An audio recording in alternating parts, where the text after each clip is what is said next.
বিএনপির রাজনীতি থেকে মির্জা ফখরুল ইসলাম আলমগীর কার্যত মাইনাস হয়ে যাচ্ছেন। তাকে ধীরে ধীরে জনগণকে বুঝতে না দিয়ে মাইনাস করে দেওয়া হচ্ছে। তারেক রহমান সুপরিকল্পিতভাবে এটা করছে, আমি সে প্রমাণ দিচ্ছি। সহজ যুক্তি এবং অ্যানালজি, দুয়ে দুয়ে চার মিলে যাচ্ছে। তারেক রহমানের নির্দেশেই মির্জা ফখরুল ইসলাম আলমগীর দেশে আসছেন না। দেখেন, একটা খবর, বিএনপি মহাসচিবের দেশে ফেরার সিদ্ধান্ত চিকিৎসকের হাতে। শাহরুল কবির খান, মানে বিএনপির মিডিয়া সেলের দায়িত্বশীল, তিনি বলছেন যে এটা চিকিৎসকরা বললে তিনি আসবেন, না বলে আসবেন না। আসলে সত্য কথা হচ্ছে যেটা তারেক রহমানের হাতে। তারেক রহমান বললে আসবেন, না হলে আসবেন না। আচ্ছা, এটা যে ভুয়া তার সহজ প্রমাণ নিন। মির্জা ফখরুল ইসলাম আলমগীর এর আগেও চিকিৎসা নিতে গিয়েছেন। সাধারণত সিঙ্গাপুর গিয়েছেন, এবার থাইল্যান্ড গেছেন। এখন থাইল্যান্ডের চিকিৎসা সিঙ্গাপুরের চাইতে ভালো, অ্যাটলিস্ট মির্জা ফখরুলের ক্ষেত্রে, এটা কিন্তু নয়। আমি জানি, একদম ধারণা আছে কোন জায়গার চিকিৎসা কেমন, কি খরচ, সব জানি। আমাদের মতো লোকজনের জন্য থাইল্যান্ড বেটার অপশন, কারণ থাইল্যান্ডে কম খরচে ভালো চিকিৎসা পাওয়া যায়। থাইল্যান্ডে কিছু কিছু জায়গা আছে আপনি স্বল্প খরচে ভালো চিকিৎসা পাবেন, কিন্তু একদম মানে টপ ক্লাস, ওয়ার্ল্ড ক্লাস চিকিৎসা এটা সিঙ্গাপুরের দুই একটা ব্যয়বহুল হসপিটাল আছে যেখানে মির্জা ফখরুল্লাহ যেতে পারেন বা আউদিতে গিয়েছেন। ওই ক্লাসের হসপিটাল বা চিকিৎসা আবার থাইল্যান্ডে একদম নেই বললেই চলে। যেমন মাউন্ট এলিজাবেথের যে সার্ভিস, এটা আপনি থাইল্যান্ডের কোন হসপিটালে পাবেন না। আবার মাউন্ট এলিজাবেথে সবাই যেতে পারবে না, বা সিঙ্গাপুরের অন্যান্য প্রাইভেট ক্লিনিকেও সবাই যেতে পারবে না, যেটা থাইল্যান্ডের বিভিন্ন ক্লিনিকে আপনি স্বল্প খরচে করাতে পারবেন। আর মির্জা ফখরুলের যে রোগ বা তার আগের যে ডাক্তার দেখানোর সিস্টেম, তাতে সিঙ্গাপুরেই তার জন্য প্রযোজ্য, বা তিনি সিঙ্গাপুর মুখে ছিলেন। তো এবার থাইল্যান্ড গেছেন, আব্দুল হামিদও গেছে, নানান হিসাব নিকাশ আছে। যাই হোক, ওটা বাদ দিলাম, মানলাম যে তার পছন্দের কোনো ডাক্তার বা ক্লিনিকে বা আত্মীয় স্বজন আছে, সেখানে গেছেন। অতীতে অনেকবার সিঙ্গাপুর গেছেন এবং এয়ারপোর্টে অসম্মান করা, হয়রানি করা, অনেক সময় বসিয়ে রাখা, এই ধরনের ঘটনা ঘটেছে।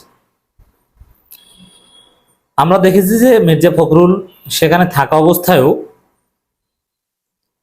স্থায়ী কমিটির মিটিংয়ে ভার্চুয়ালি কানেক্টেড থেকেছেন, এবং এটা থাকা কোনো ব্যাপার না। এমন না যে মির্জা ফখরুল এখন আইসিইউতে, এবং মির্জা ফখরুল ফোন রিসিভ করতেন, আমরাও প্রয়োজনে তাকে টেক্সট করতাম, তিনি রিপ্লাই দিতেন, সাংবাদিকরা প্রশ্ন করলে উত্তর দিতেন, সেখান থেকে জটিল কোনো বিষয় সাক্ষাৎকার দিতেন, দলের কোন জায়গায় কি করতে হবে, সিঙ্গাপুরে 10 দিন 15 দিন বা 1 সপ্তাহ থাকতেন, তিনি নির্দেশনা দিতেন যে এটা করতে হবে, সেটা করতে হবে। আবার মির্জা ফখরুল সিঙ্গাপুর থাকা অবস্থায় তার নামে দলীয় স্টেটমেন্ট বিএনপির গণমাধ্যমে পাঠাতো, বিএনপির মিডিয়া সেল অথবা বিএনপি বাংলাদেশ ন্যাশনালিস্ট পার্টি এই ভেরিফাইড ফেসবুক পেজ, এখানে প্রচার করা হতো। অতএব এর আগে মির্জা ফখরুল যতবার চিকিৎসা নিতে গিয়েছেন সেখানে বসেও তিনি রাজনীতি করেছেন। এখনো ওই পরিমাণই সুস্থ, এমন না যে তিনি আইসিইউতে, যে হসপিটালে ভর্তি, কথা বলা নিষেধ।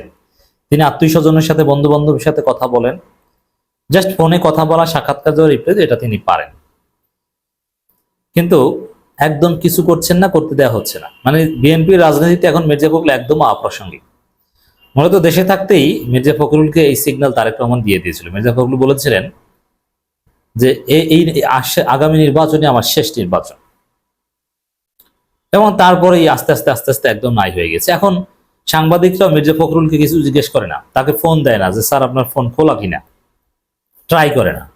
সবার কাছে বার্তা চলে গেছে যে এখন বিএনপি ডিফেক্টো লিডার হচ্ছে সালাউদ্দিন আহমেদ, মির্জা ফখরুল কিছু না। মির্জা ফখরুলকে যদি মাইনাস করা না হতো, জাস্ট নিছক চিকিৎসা সংক্রান্ত কাজে যদি থাকতেন, তাহলে মৌলিক বিষয়ে সাক্ষাৎকার, গণমাধ্যমে কথা বলা, কিংবা প্রশ্নোত্তর দেওয়া, বা কিছু স্টেটমেন্ট তার নামে পাঠানো, এগুলো চলতো। কিন্তু এগুলো চলছে না, সবকিছুতে সালাউদ্দিন আহমেদ। এমনকি মির্জা ফখরুল না, মির্জা ফখরুলের সমসাময়িক যারা, ডক্টর খন্দকার মোশাররফ, ডক্টর মঈন খান, তাদেরকেও অনেকটা ধৈর্য বানিয়ে রাখা হয়েছে। যারা জানেন না তাদেরকে জানাচ্ছি, জমিরুদ্দিন সরকার, দেখেন তাদের কোথাও নাই।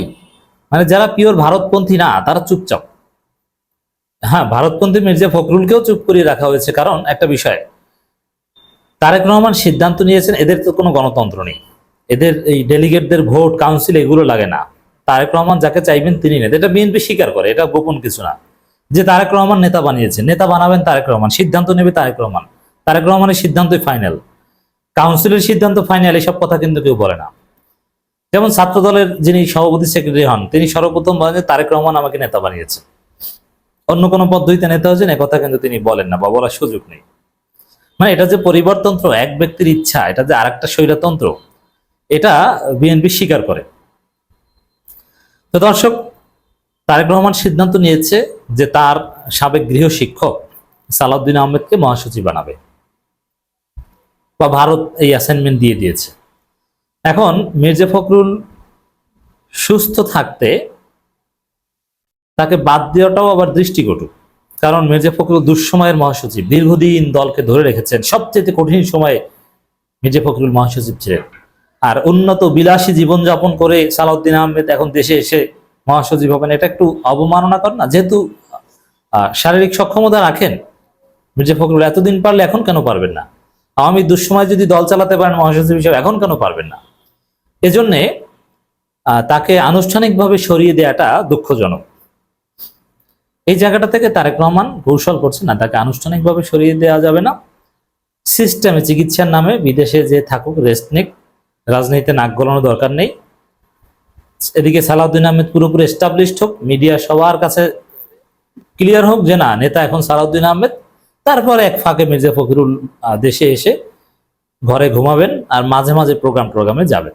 এইভাবে মির্জা ফখরুলকে ইনএক্টিভ করে দেওয়া হয়েছে এবং মাইনাস করে দেওয়া হয়েছে। এটা মির্জা ফখরুলের জন্য অবমাননাকর। শুধু মির্জা ফখরুল না, আমি কয়েকজন নাম বললাম, মঈন খান, ডক্টর খন্দকার মোশাররফ হোসেন, জমিরুদ্দিন সরকার। যদিও জমিরুদ্দিন সরকার এমনিতেই শারীরিকভাবে যথেষ্ট অসুস্থ, কিন্তু তারপরও তারও প্রভাব নেই। সেলিমা রহমানের প্রভাব ম্রিয়মান। এখন প্রভাব হচ্ছে বরকতুল্লাহ বুলু, প্রভাব হচ্ছে দুদু, সালাউদ্দিন, রিজভি রিজভি এবং বকুল, জাকির খান নারায়ণগঞ্জের, এরা হচ্ছে বিএনপির প্রভাবশালী গয়েশ্বর, মানে যারা ভারতপন্থী, আমির খসরু, এরা একদম গুরুত্বপূর্ণ।